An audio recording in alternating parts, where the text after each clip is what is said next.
ರಂಗನಾಥ, ಏ ರಂಗನಾಥ, ಯಾಕೋ ಚಿಂತೆ ಮಾಡ್ತೀಯ? ನಮ್ಮ ಕಷ್ಟಗಳನ್ನ ಬಗೆಹರಿಸೋಕೆ ಆ ದೇವ್ರೇ ಭೂಮಿಗೆ ಇಳಿದು ಬಂದಿದ್ದಾರೆ.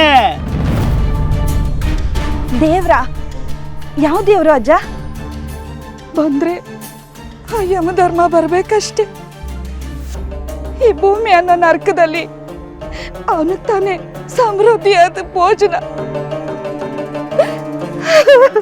ಅಳ್ಬೇಡ ತಾಯಿ, ಕಲಿ ಎಷ್ಟೇ ಮೆರೆದ್ರು ಅವನನ್ನ ಕಟ್ಟಾಳೋ ದ್ರಷ್ಟಾರಣನೊಬ್ಬ ಬಂದೇ ಬರ್ತಾನೆ.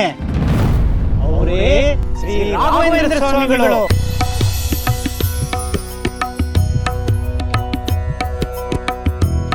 ರಾಘವೇಂದ್ರ ಗುರುಗಳು ಬಂದಿದ್ದಾರ? ಎಲ್ಲಿ? ತಂಜಾವೂರು ಅರಮನೆಗೆ ಬಂದಿದ್ದಾರೆ ಅನ್ನೋ ಸುದ್ದಿ. ಅವರು ಕಾಲಿಟ್ಟ ಕಡೆಯೆಲ್ಲ ಸಮೃದ್ಧಿ. ಈ ಬರಗಾಲ ಎಲ್ಲ ಹೋಗ್ಲಾಡಿಸ್ತಾರೆ, ನಮ್ಮ ಕಷ್ಟಗಳನ್ನೆಲ್ಲ ನೀಗಿಸ್ತಾರೆ. ಯುದ್ಧ ಮತ್ತನಾಗಿ ಪ್ರಜೆಗಳ ರಕ್ತ ಇರ್ತದನಲ್ಲ ರಾಜ, ಸರಿಯಾಗಿ ಬುದ್ಧಿ ಕಲಿಸ್ತಾರೆ. ಇದು ಸಿದ್ಧ ಶತಸಿದ್ಧ, ಸಿದ್ಧ ಶತಸಿದ್ಧ.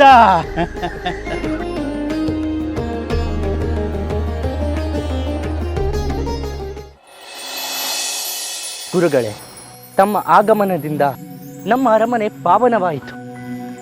ಎಷ್ಟೋ ವರ್ಷಗಳಿಂದ ತಮ್ಮನ್ನು ಮರೆತು ನಾವು ತಪ್ಪು ಮಾಡಿದ್ದೆವು. ದಯಮಾಡಿ ಕ್ಷಮಿಸಬೇಕು. ರಾಜರೇ, ಅರಮನೆ ಗುರುಮನೆ ಅನ್ಯೋನ್ಯವಾಗಿದ್ದರೆ ಸಾಮ್ರಾಜ್ಯ ಸಮೃದ್ಧವಾಗಿರುತ್ತದೆ ಎಂಬುದು ಸರ್ವವಿದಿತ. ಆದರೂ ನಾವೆಲ್ಲರೂ ಕಾಲದ ಶಿಶುಗಳು. ಕಾಲಪುರುಷ ಆಡಿಸಿದಂತೆ ಆಡುವುದಷ್ಟೇ ನಮ್ಮ ಕೆಲಸ. ಯಾವ ಕಾರಣಕ್ಕಾಗಿ ಸಂಬಂಧ ಕಡಿಯಬೇಕು, ಯಾವ ಕಾರಣಕ್ಕಾಗಿ ಸಂಬಂಧ ಬೆಳೆಯಬೇಕು ಎಂಬುದನ್ನು ಭಗವಂತ ನಿರ್ಧರಿಸುತ್ತಾನೆ. ಗುರುಗಳೇ, ರಾಜ್ಯವು ಬಹಳ ಸಂಕಷ್ಟದಲ್ಲಿದೆ. ಯುದ್ಧ ಮತ್ತು ಸೋಲುಗಳಿಂದ ನಾವು ಬಳಲಿ ಹೋಗಿದ್ದೇವೆ. ಅದರ ಜೊತೆಗೆ ಪ್ರಕೃತಿಯು ನಮ್ಮ ಮೇಲೆ ಮುನಿದಿದೆ ಗುರುಗಳೇ. ದಯಮಾಡಿ ನಮಗೆ ಮಾರ್ಗದರ್ಶನ ನೀಡಿ. ಸಂಕಷ್ಟ ಪರಿಹಾರಕ್ಕೆ ಏನು ಮಾಡಬಹುದು ಎಂದು ತಿಳಿಸಿಕೊಡಿ ಗುರುದೇವ.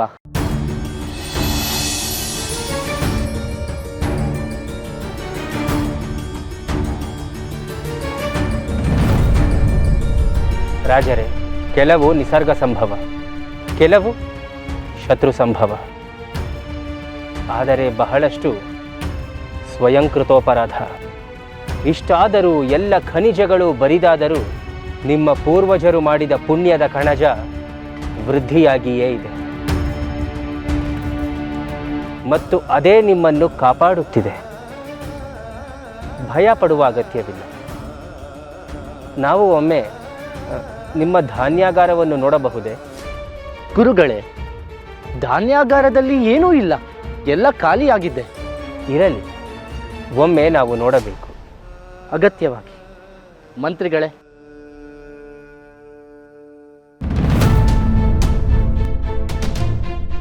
ರಾಣಿ, ಇವರ ಬೇಡಿಕೆ ವಿಚಿತ್ರವಾಗಿದೆ. ಖಾಲಿ ಗೋದಾಮಿನಲ್ಲಿ ಏನು ಮಾಡುತ್ತಾರೆ? ಋಷಿ ಮೂಲ, ನದಿ ಮೂಲ ಹುಡುಕಲು ಹೋಗಬಾರದೆಂದು ಹೇಳುತ್ತಾರೆ ಪ್ರಭು. ಗುರುಗಳು ಪವಾಡ ಪುರುಷರು. ಶೂನ್ಯದಲ್ಲಿ ಏನು ಬೇಕಾದರೂ ಸೃಷ್ಟಿಸಬಲ್ಲವರು.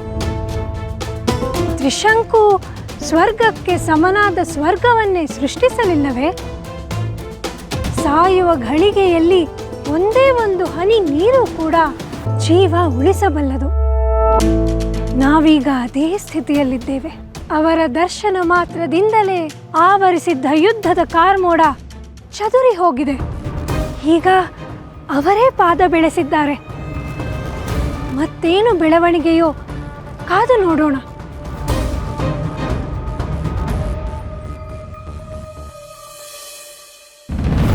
ಅಯ್ಯೋ, ಇದು ಒಂದು ಧಾನ್ಯಾಗಾರ.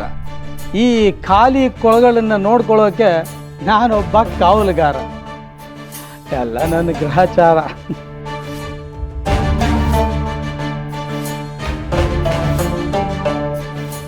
ಓಹೋ, ಮಂತ್ರಿಗಳು ದಯಮಾಡಿಸ್ಬೇಕು, ದಯಮಾಡಿಸ್ಬೇಕು.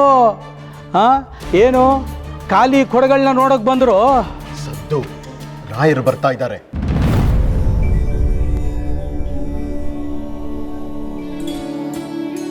ಪ್ರಣಾಮಗಳು ಗುರುದೇವ.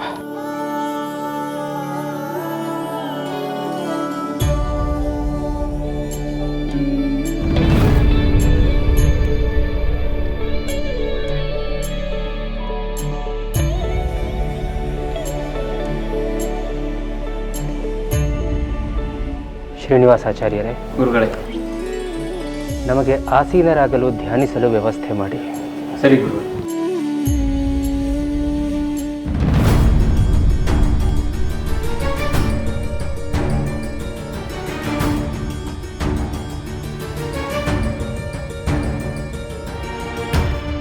ಪ್ರಭುಗಳಿಗೆ ಪ್ರಣಾಮಗಳು. ಬರಿದಾದ ಧಾನ್ಯಾಗಾರದಲ್ಲಿ ಗುರುಗಳು ಏನು ಮಾಡುತ್ತಿದ್ದಾರೆ? ನಮಗೂ ಏನು ಅರ್ಥವಾಗುತ್ತಿಲ್ಲ ಮಹಾಪ್ರಭು. ಖಾಲಿ ನೆಲದಲ್ಲಿ ಬೀಜಾಕ್ಷರಗಳನ್ನು ಬರೆದರು. ಅವರು ಧ್ಯಾನಕ್ಕೆ ತೆರಳುವ ಮುನ್ನ ನಮ್ಮನ್ನೆಲ್ಲ ಹೊರಗೆ ಕಳಿಸಿದರು. ಧಾನ್ಯಾಗಾರ ಖಾಲಿ ಇರುವುದರಿಂದ ಹುಳ ಹುಪ್ಪಟ್ಟೆಗಳು, ಇಲಿ, ಹೆಗ್ಗಣ, ವಿಷ ಜಂತುಗಳಿರಬಹುದು. ನೀವು ಅವರೊಬ್ಬರನ್ನೇ ಬಿಟ್ಟು ಬರಬಾರದಾಗಿತ್ತು. ಅಮ್ಮ, ಮಂತ್ರಿಗಳೊಂದಿಗೆ ಇತರ ಸೇವಕರು ಹೊರಗಿನಿಂದ ಕಾವಲು ಕಾಯುತ್ತಿದ್ದಾರೆ. ಏನೂ ತೊಂದರೆಯಾಗದು. ಆದರೂ ಅವರು ನಮಗಾಗಿ ಬಂದಿದ್ದಾರೆ. ಅವರ ಯೋಗಕ್ಷೇಮ ನಮಗೆ ಬಹಳ ಮುಖ್ಯ. ನಾವೇ ಅವರ ಕಾವಲಿಗೆ ಹೋಗುತ್ತೇವೆ. ಬೇಡಿ ಪ್ರಭು, ಬೇಡಿ. ಗೋದಾಮಿನಲ್ಲಿ ಬೀಜಾಕ್ಷರವನ್ನು ಬರೆದು ಧ್ಯಾನಕ್ಕೆ ಕುಳಿತಿದ್ದಾರೆ ಎಂದರೆ ಅವರ ಚಿತ್ತದಲ್ಲಿ ಬಲವಾದ ಉದ್ದೇಶವೇ ಇರುತ್ತದೆ. ಅವರಿಗೆ ತೊಂದರೆ ಕೊಡುವುದು ಬೇಡ.